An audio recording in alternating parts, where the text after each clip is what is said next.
Alors bonjour, ici Marlène Leblanc. Je suis avec mon amie Laurence Mongendre. Bonjour! Alors Laurence, ça fait combien de temps qu'on se connaît?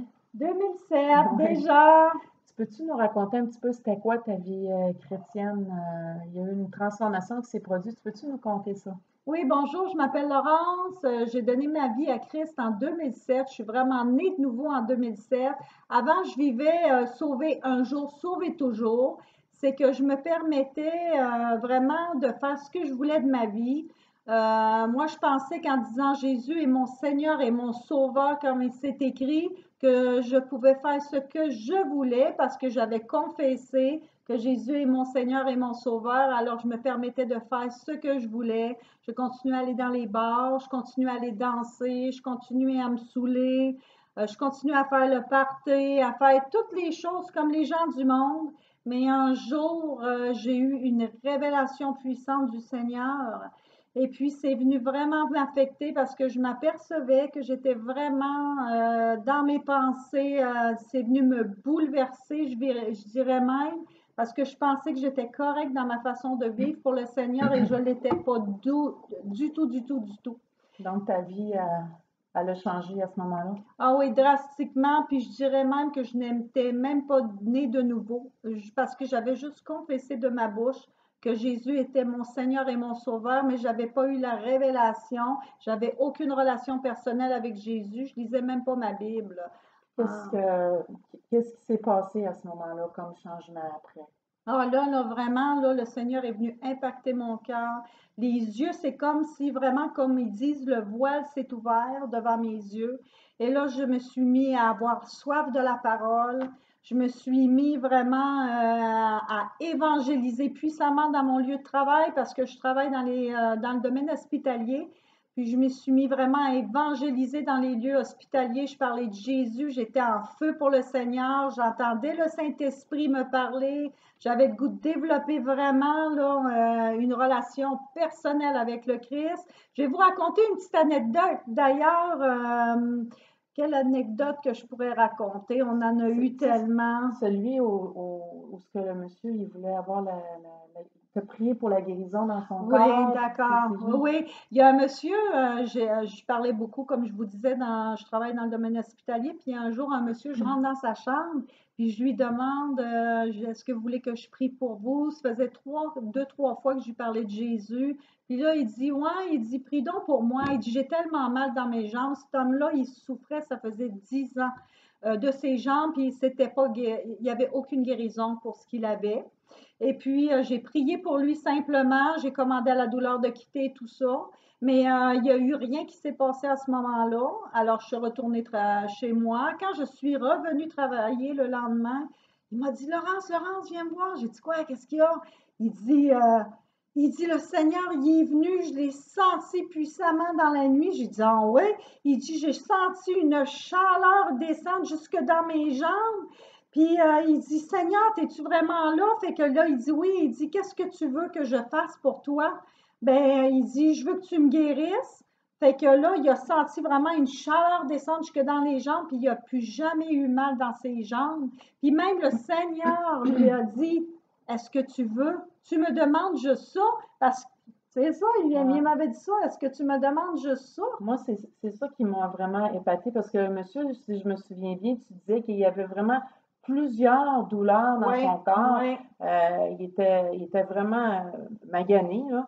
Mais sauf que lui, le Saint-Esprit, quand il a dit qu'est-ce que tu veux que je fasse pour toi, le monsieur, lui, pour lui, c'était ses jambes qui étaient importantes. Oui, Mais l'Esprit de Dieu a dit, tu me demandes juste ça.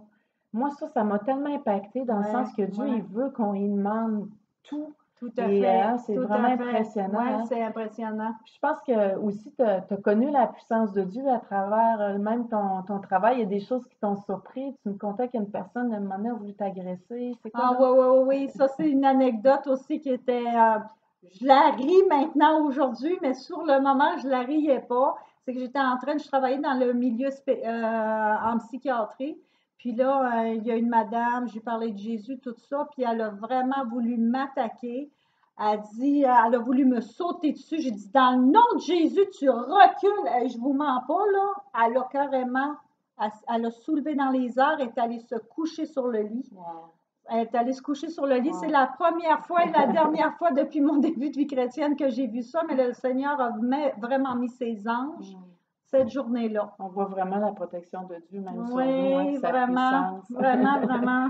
Et puis toi, ben, c'est sûr, c'était ton milieu, ta zone de Oui, tout confort. à fait. À un moment donné, bon, en cours de route, c'est sûr, on a parti le groupe d'évangélisation. Oui, Puis là, tout à j'ai dit, fait. Laurence, ça serait le fun, tu sais, viens nous aider parce que Laurence est habituée dans l'évangélisation. Viens nous aider, on va aller évangéliser dans les centres commerciaux, les rues. Et puis là, comment tu as vécu ça, toi, juste cette adaptation-là? Là, je peux vous dire, mes amis, que j'ai eu beaucoup de difficultés. Je suis vraiment sortie de ma zone de confort. J'aurais jamais pensé ça. J'étais vraiment très mal à l'aise. Il a fallu que j'aille au-delà de mes pensées, de mes peurs. Il a fallu que je fasse le pas et c'est là que ça a brisé, mais ça a pris quelques temps. Ça a pris quelques temps, même aujourd'hui, il faut toujours que je me parle quand que je vais dans les rues parce que moi, j'aime beaucoup évangéliser un à un. Et aller dans la rue, aller dans les centres d'achat, ça m'a pris vraiment, ça m'a sorti de ma boîte, de ma Mhm. zone de confort, mais je suis très contente de l'avoir fait. En fait, c'est possible, hein, je veux dire, C'est les possible. gens pensent que parce que finalement, on est habitué maintenant de le faire, Mhm. qu'on est comme des professionnels, Non, oui, pas du mais tout. on a tous passé par le même Mhm. cheminement, Oui. finalement, de vraiment. Puis, aurais-tu une anecdote ou deux, là, pour terminer, qu'est-ce qui t'a touché le cœur, là, peut-être dans celle de la rue, là?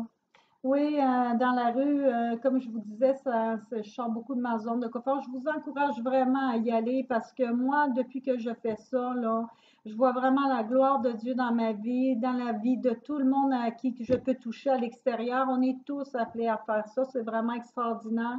Je vais vous raconter une anecdote. Quand j'étais avec mon ami Jared, on était en train de marcher dans la rue, sur la rue Charest, puis on montait, puis là, à un moment donné, j'ai vu un gars qui était intoxiqué, on va dire ça comme ça. Et je suis allée, j'avais vraiment à cœur, le Saint-Esprit m'a dit d'aller lui parler, puis je lui ai vraiment raconté l'amour de Jésus, à quel point que Jésus l'aimait, puis il voulait toucher sa vie, impacter sa vie. Puis le gars était tellement surpris parce qu'il s'est dit, mon Dieu, quelqu'un vient me parler à moi.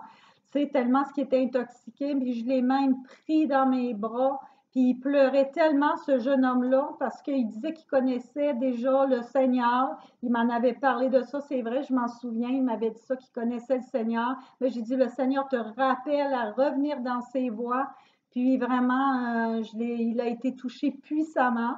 Puis je me rappelle aussi, il y a toujours une petite dame qu'on voit fréquemment, toutes les fois qu'on va évangéliser dans les rues, elle vient nous voir, puis on l'encourage, puis on Mhm. la prend dans nos bras. Tu sais, la petite Ouais. madame qui vient tout le temps, c'est vraiment encourageant parce que elle nous revoit, puis elle nous reconnaît, puis elle vient même nous voir, puis on la prend dans nos bras tout le temps. Fait que on est vraiment, c'est plein d'amour, là. On a plein d'amour pour les gens, puis ça nous encourage vraiment à Donc, déverser. c'est sûr qu'il y a des cas où ce qui nous touche le plus, c'est pas nécessairement à cause d'une guérison en soi, c'est vraiment le Non, contact humain. oui, tout à Puis ce qui est le fait. plus important, c'est de partager l'Évangile, de Oui, pouvoir amener des âmes vers Christ. amen. Mais à travers ça, c'est sûr qu'on voit des beaux miracles. Oui, Alors, on vous encourage, oui. soyez bénis, puis on espère que ces témoignages vous ont encouragé. Soyez bénis, bye! Bye.